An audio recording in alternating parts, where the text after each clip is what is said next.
Right, the Cuban Missile Crisis of 1962, without doubt one of the coolest bits of the Cold War. If you don't get excited by the Cuban Missile Crisis, I don't know what's going on, he says very geekily. Right, causes. There are a few. You know most of them already, actually, if you've already watched some of the preceding episodes of this stuff. But just to recap, the arms race. Key cause of the Cuban Missile Crisis, because the arms race causes fear and suspicion. Both sides are particularly worried. You know, they're nuked up to the eyeballs. They've got atomic bombs, H-bombs, intercontinental ballistic missiles, and they're stockpiling more and more and more and more and more weapons, each of them.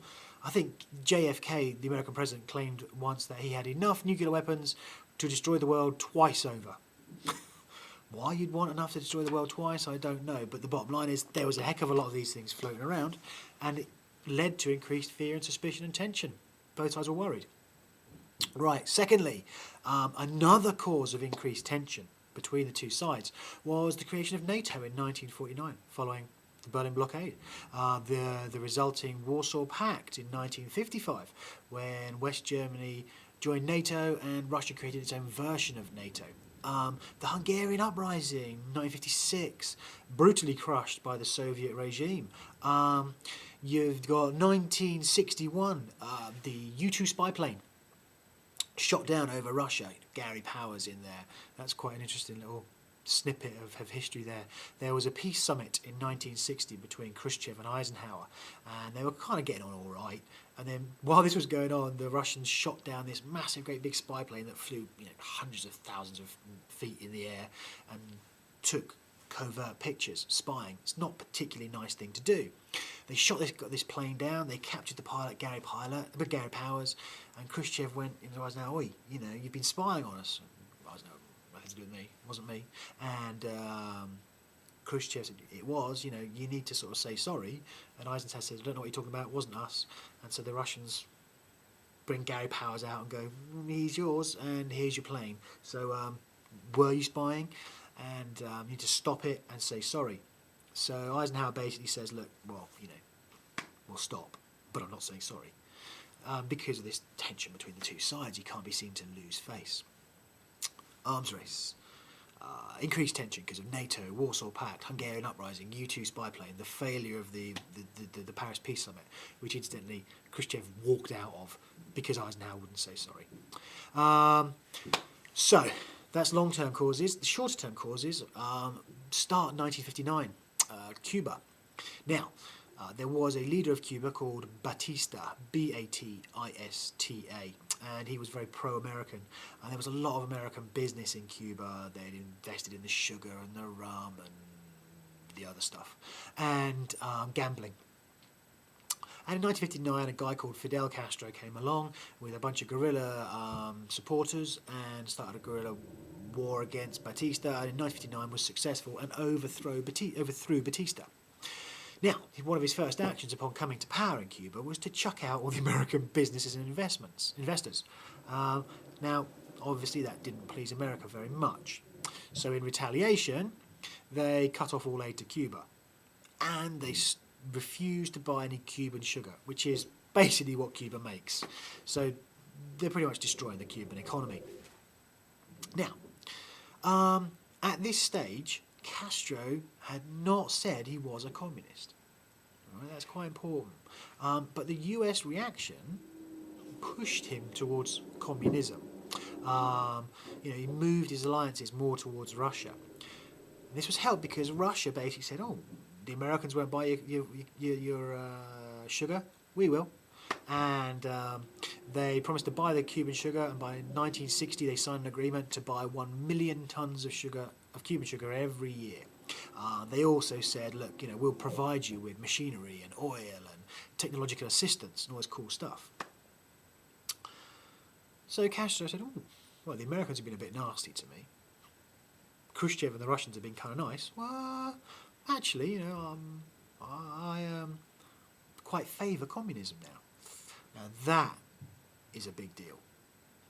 You're probably asking why. It's just some little leader in some little country saying, "Oh, I quite like communism actually."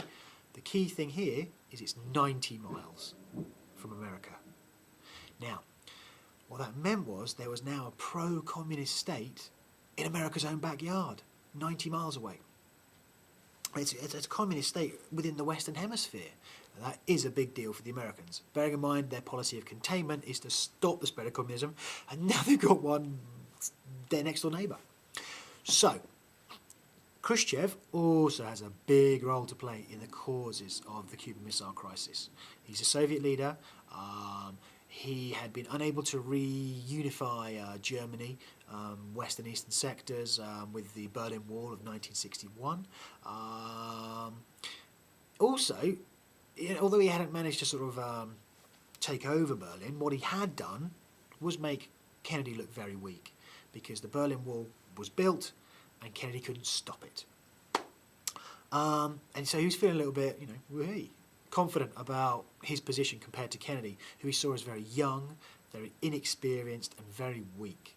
And he thought, well, this would be a good chance to just push him around a little bit. Let's get something from America here. Let's get one over on him.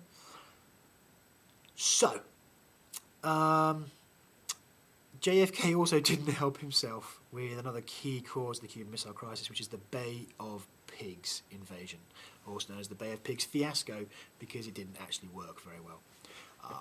JFK became president in 1961, January 1961, and he took over from Dwight Eisenhower, Ike. And Eisenhower had kind of got this plan with the CIA, the Central Intelligence Agency, the sort of American spies, to invade Cuba using 1,500 Cuban exiles, 1,500 Cuban exiles, quite a few of them anyway. And they were going to have American aid, American training, but it was Cubans themselves going to liberate Cuba from Castro. The Americans gave it $45 million budget for this. It failed abysmally. Now, that's probably because they hoped that the exiles would land in Cuba, and everyone in Cuba would go, "Way, great, we can be free of Castro." But what the Americans didn't realise was that the Cubans loved Castro. They thought he was brilliant. So there was no popular uprising. Also, the Cuban exiles had been sat having a coffee in Miami and having a little chat, talking about the invasion, what they were going to do and how it was going to work. And Castro's spies were listening, and they wrote back and said, "Hey, look, there's going to be an invasion, Bay of Pigs." So Castro had his boys ready. That's actually true. They did actually overhear the exiles in Miami. So the Cuban Air Force flew out. It sank all the invaders' supply ships. 20,000 Cuban soldiers lined the beaches, basically. The Cuban exiles landed at the Bay of Pigs, that's the actual name of the place, and they were all killed or captured within 2 days. It was an abysmal failure. Now, the result of this is that JFK looks even weaker than he had previously over the Berlin Wall and other events. And Cuba moved closer and closer and closer to Russia. And this led to the Cuban Missile Crisis. All right, so arms race, increased tension, Batista overthrown by Castro, Khrushchev seeking to dominate Kennedy, and Kennedy looking very, very weak because of the Bay of Pigs fiasco. I reckon those are the sort of the 5 causes of the Cuban Missile Crisis. Some short, some long term. All right, bye.